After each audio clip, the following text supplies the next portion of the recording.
You don't have to like yourself to love yourself.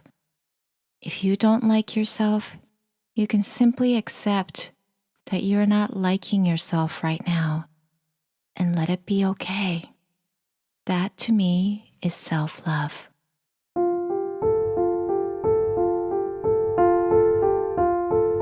Hello and welcome to episode 4 of When We Are Healed. Here in Portland, Oregon, it definitely feels like fall is here. Equinox is just around the corner. The days are getting shorter. The temperature is dropping. I'm finding myself missing summer because I love being warm, but I'm also appreciating the new energy coming in. And in today's episode, I would like to talk about a practice that has been a big part of my healing journey, which is learning to love myself. Self-love. Because love yourself is a phrase that we hear often now. It's become a very popular mantra, adage in the self-help and spirituality space. And I think it's wonderful that there's more and more conversations happening around the importance of self-care and self-love. One of those conversations was with my friend Allison Pillow in episode 3 about creating space for ourselves and allowing ourselves to simply feel our emotions. At the same time, I think there's some confusion still about what loving yourself really means. I see some people beating themselves up for having judgmental thoughts or for not taking care of themselves well enough, which, if you think about it, is really the opposite of loving yourself. I also know many people who are so kind and so loving to others, and yet they are super hard on themselves. And I can definitely relate to that. So, I would also like to speak to the resistance around self love. What makes it feel so challenging? And finally, I'd like to share with you about my own journey in learning to love myself and the actual practices that I've found helpful. So, let's begin by asking, what does it mean to love yourself? One definition of love that I find helpful is unconditional acceptance. So, to love yourself means to accept yourself exactly as you are without trying to change a single thing. And this is an important distinction for me to make because I used to think that loving myself meant that I have to like myself, I have to like who I am. Because we associate the word love with admiration, affection, affinity. But the love that I'm talking about here is unconditional. You don't have to like yourself in order to love yourself. If you don't like yourself, you can simply accept that you're not liking yourself right now. That to me is self-love. So now let's talk about what makes it so challenging for us to love ourselves, to accept ourselves unconditionally. Well, first of all, we believe love is conditional. We think that we deserve love only if we're good, if we're lovable, capable, reliable, attractive, etc. And so we think that in order to love ourselves, we have to be a certain way. Instead of simply loving ourselves just as we are, we try to improve ourselves to meet our own impossibly high standards. We believe we can't love ourselves until we're perfect. But what happens when our thoughts, feelings, and behaviors and appearances fall short of these standards that we've set for ourselves? We feel guilty. We think we're not worthy. We think we should know better. We beat ourselves up and criticize ourselves relentlessly from morning to night, right? That's certainly what I did for many, many years. I hated my guts and I didn't even know it. I was absolutely my own worst critic. I had dreams and ambitions, but I was not supportive of myself at all. It was like there was a tyrannical helicopter mom inside of me watching my every move, and nothing I ever did was good enough for her.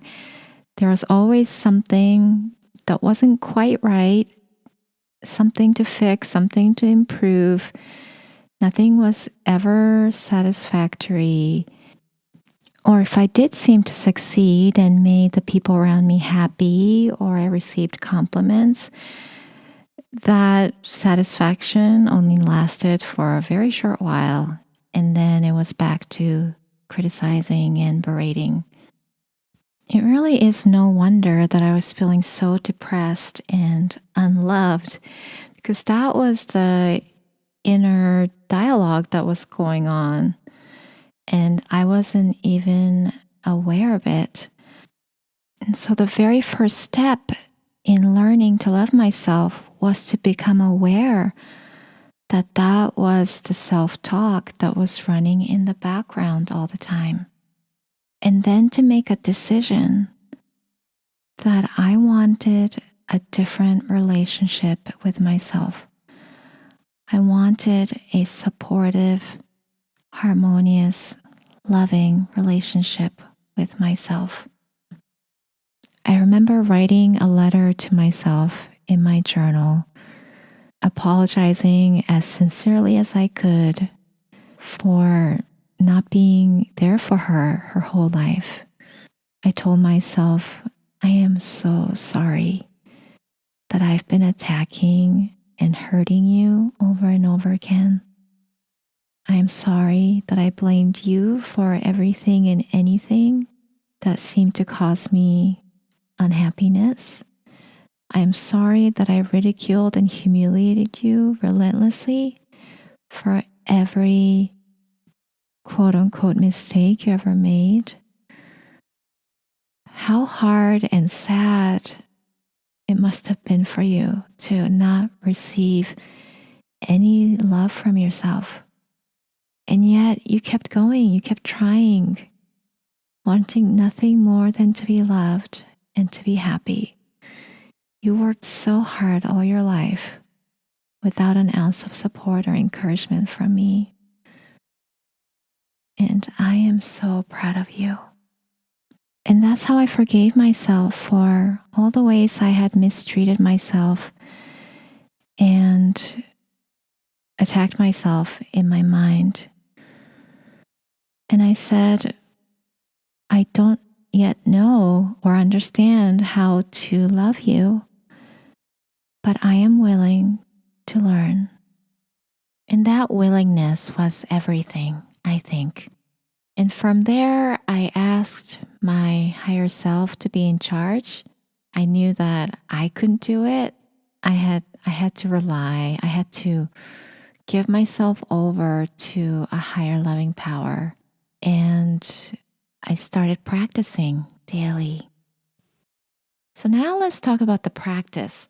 How exactly I've been learning, and I'm still learning to love myself. What my self-love practice looks like. First, I'd like to take a moment to thank my teacher, Jennifer Hadley, for teaching me a lot of these practices that changed my life. She really is a master and demonstrator of self-love. And I highly recommend checking out her offerings at jenniferhadley.com. I'll put a link to her website in the show notes. Now, there are a couple of things that Jennifer taught me that I still practice day in and day out. And one of them is to talk to myself kindly. Talk to myself as if I am my own precious, sweet little child. And being the first one to comfort her when she's upset, being the first one to offer her a hug when she's feeling alone, It sounds a little funny, but it made the world of difference to me to learn to be that nurturing mother for myself instead of that tyrannical helicopter mom that I was describing earlier. So, yeah, using terms of endearment, calling myself darling, sweetheart, giving myself a hug, literally, wrapping my own arms around myself. I do stuff like that all the time. And another one is learning to receive compliments with a thank you instead of deflecting it, instead of denying it. Yeah, when someone gives me a compliment, I learn to just say thank you and just receive that instead of arguing with them, saying, no, it's not really, I'm not really what you think I am. You're wrong about me. You're so wrong about me. I'm not that good as you think you are. No, I just say thank you now and gratefully receive that. Same with gifts. When I receive gifts, I just do my best to just say thank you and receive it with gratitude and watch out for the impulse to immediately feel like I need to reciprocate by giving them something, that this is transactional and I need to return the favor somehow because they were giving it to me, expecting me to return it. No, I don't do that either. And third one is that I started to pay more attention to my physical needs and to do my best to take action to honor that or ask for what I would like from other people if that was the case. So, for example, let's say I was in the middle of a yoga class and I really wanted to go to the bathroom. Now, before I would just hold it, hold it for the whole class because I didn't want to leave the room and leave the teacher wondering what was going on. Or disturb other people's lovely shavasana. And so I would just hold my urge to go to the bathroom until I felt like my bladder was going to burst. So I started just, if I get the urge to go to the bathroom in the middle of a class or whenever, I would just excuse myself and just go to the bathroom. Or if I was feeling hungry, eat. Don't make myself starve when I am feeling the natural urge to get more nutrients, get more energy. So things like that. These are really simple yet powerful practices to just start being your own best friend, your own cheerleader, your own advocate, your own loving mom. So those are the three things that Jennifer taught me that I still do to this day. And then I would also like to share the internal process, which is in many ways is the key for me, the foundation that allows me to do those actions that I just talked about.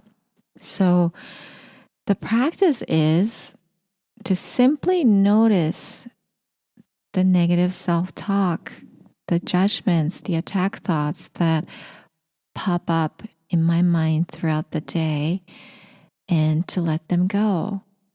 I started by imagining handing it over to my higher self, or I like to call my higher self Holy Spirit. I hand it over to Spirit, or imagining these thoughts as bubbles that are floating up and just kind of touching them with a magical feather that pops them, or just imagining that there are clouds in the sky that are just passing by and just letting them pass by without engaging with it. So I use all kinds of imagery to help myself, but this is what I do in my mind day in and day out. And it's not just attack thoughts about myself, but about anyone or anything. It really doesn't matter who the thoughts are attacking, because we're all one. So any attack thoughts you're having about any subject is actually a self-attack. So letting go of attack thoughts, that's a big one. And then another big component that is becoming more and more alive in me, shall I say, is what Alison Palou was talking about in the last episode, about feeling your emotions without trying to change it, giving it space, letting that energy move. Because the thinking mind, there's only so much that I can do in my thoughts to love myself. I can't think my way to self-love. And so I really have to go past thoughts if I really wanted to get to that place of really loving myself unconditionally. Just like Bruce Lee famously said, don't think, feel. So what does that actually look like? So when, let's say, a judgment comes up, let's say the thought, what is wrong with me, arose in my awareness. I pause. I just notice that that was a thought I just had. I let it pass. And then I switch my focus to my body, the physical sensations in my body. And I notice where am I feeling the effect of that thought? What is wrong with me? The energy of shame, this guilt, maybe anger too towards myself. Where do I feel it? And so I just scan my body from head to toe for whatever sensation that's there. Maybe it's a tension in my throat. Maybe it's a queasy feeling in my stomach. Maybe I'm clenching my jaws. Whatever sensation is there, I do my best to not give it any labels or any story, and just breathe into that sensation and be a curious observer of those sensations, instead of trying to make stories about it, about why am I feeling it in this part of my body? Does that mean that I have some sort of disease there? That mind could just go crazy. So I stay away from the mind, thinking mind, as much as possible, letting all thoughts just pass by like clouds in the sky, and just feel the physical sensations and breathe. And that's it. And then when I do this, the energy, because whatever I'm feeling is just energy, it inevitably shifts. Some energy takes longer to move. Some may stay for days or maybe even weeks, but it eventually shifts. And then that helps me reinforce the truth that I am not my thoughts or feelings. And this, to me, is the ultimate self-love practice. This just being in my body and giving all the sensations full permission to be there, knowing that it's just energy and that it's here for a really good reason. It's here to be because it wants to be seen and heard and loved and held. And it's here because it wants to move. It wants to move through. And so when I give those energies, those thoughts, those emotions, those sensations, that space of non-judgment, not adding my stories, not making any meaning out of it, just allowing it to be, in that moment, I know I am being the love that I am. In that moment, I know that what all our favorite spiritual teachings say about love being our true nature, that love is the healer, that love is the only power, that love is everywhere and it can't be destroyed and it's always here. We can only block our awareness of it, but we can't destroy it or diminish it. So that just comes in, that just becomes a felt experience instead of something that I'm thinking about intellectually. So I do this not only when I get triggered, which let me tell you, it does happen throughout the day, but I do my best to remember to do that throughout the day, all day long if possible. I can't honestly say that I've ever been able to do that all day long, nonstop, but I do my best. I do it with any thought, any emotion, any sensation that arises, negative or positive. I also try to remember to do it when nothing seems to be happening. I try to do it with my eyes closed, but sometimes I practice doing it with my eyes open. And you may have noticed this is exactly the same practice as being present, being in the now moment, inner body awareness, surrender, letting go, whatever name different teachers call it, really. And yes, because when you are focusing on the sensation in the body, when you are present in the body and allowing yourself to fully experience whatever it's here, like I said, you are being love. You are being who you really are. And so in the end, self-love really is just accepting and surrendering to what is, right? Just like any other practice of loving, whether it's with other people or with what's going on in the world, it's all about surrendering all the stories, painful beliefs and thoughts that you've identified with and softening, relaxing into what really is, what's actually here. And I really want to emphasize this point, which was not clear to me in the beginning of my self-love journey. When I was describing my experience before learning to love myself, as I was attacking myself, I was berating myself, I was beating myself up, etc. I was doing this, I was doing that. But the truth is, it wasn't me. What I mean by that is what's in my experience, the thoughts, the emotions, the sensations, even my behavior, my body, none of that is what I really am.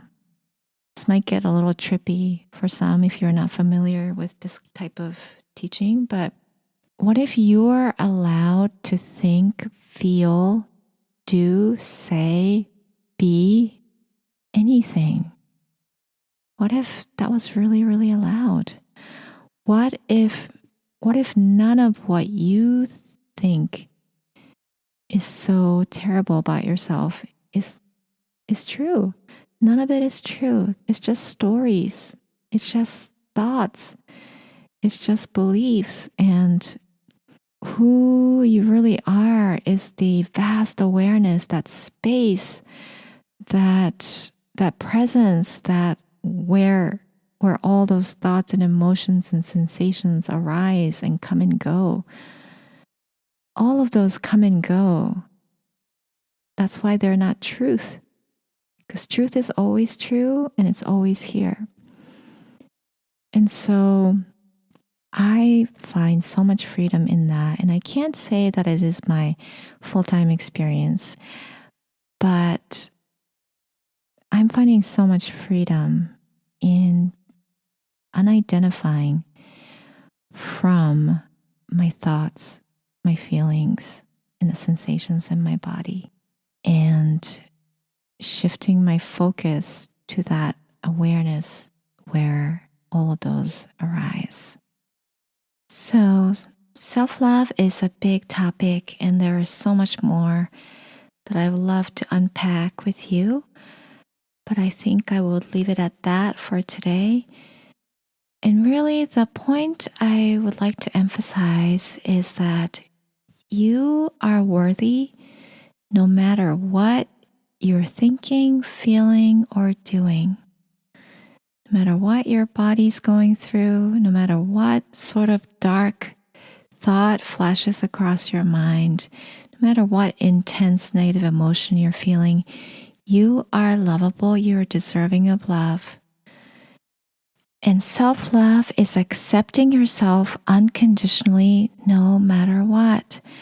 So it's not just about only thinking loving thoughts or only taking loving actions. Those are great aspirations, but it's way more important and valuable to me to love and accept myself regardless of what I'm thinking, regardless of what choices I make or what actions I end up taking. Because if I make it about doing the right things, I'm setting myself up for failure. I'm setting myself up for judgment. So letting go of the good and bad and just accepting, allowing. Truth be told, so much judgment came up while I was making this episode. The judgments still come up, and that's okay because they're not what I am, and I have the power to let them pass and not engage with them. And remember the truth that I am lovable no matter how this episode turns out. I am lovable no matter how people respond to it, what they think of it. And yeah, self-love is an ongoing practice for me too. I am still working on it. And I would love to hear how this landed for you, what this stirred up in you, if anything. You could go to my website at rieko.co, rieko.co, go to contact, and there's a form there that you could fill out to send me a message. Or you could go to our Substack at whenwe'rehealed.com and leave comments under episode 4. I look forward to hearing from you. So thank you again for being here, and I'll close us out with a prayer. Join me in closing your eyes if it's safe to do so. Just breathing in the love that is here. We don't have to know what it means to receive it. We don't have to know if it's actually here to receive it. Just like this breath, love is omnipresent. It's available to everybody. We don't have to earn it. We don't have to prove our worth to receive it. It is so naturally and effortlessly supporting us. So we are grateful for the presence of love that is alive in this moment. And as we gently surrender all the painful stories and mistaken beliefs about ourselves, we can gladly accept the truth that love is our true nature. Love is what we are. We open ourselves up to be shown how to love ourselves more deeply and without reservation.